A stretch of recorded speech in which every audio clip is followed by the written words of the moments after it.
Technology continues to evolve, providing investigators with new ways of catching criminals. By using global positioning chips in cell phones, investigators can trace a phone's location by analyzing its signal strength to a given tower. Russ Halcomb used cell phone tracking to help solve the murder of Jennifer Corbin. My detective responsibilities at that time had been computer-related crimes, forensic examinations of computers, and cell phones. Using cell phone activity, Halcomb undermined prime suspect Barton Corbin's alibi on the night his wife was murdered.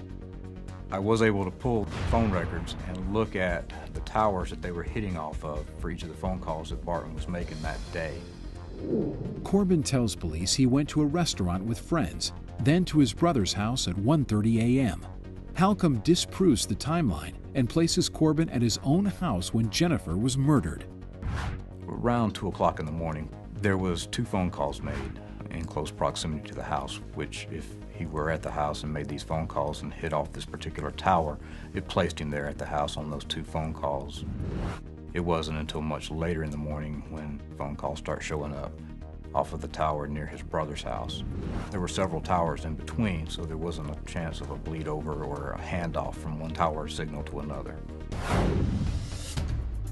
Halcomb not only disproved Corbin's alibi by using cell phone tracking, but also identified where Corbin got the murder weapon.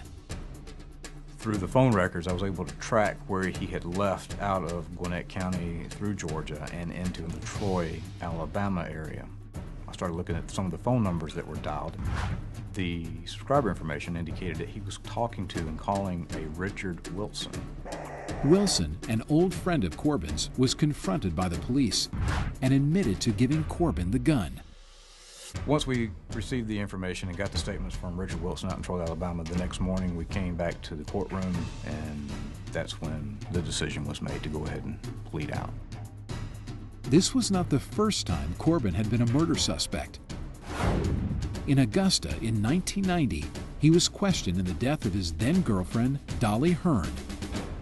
A similar phone call was made like that during the time of the murder, trying to establish an alibi or something. But in 1990, authorities had no way of tracking where the call was placed, and Corbin was allowed to go free. But ultimately, Corbin couldn't outsmart technology.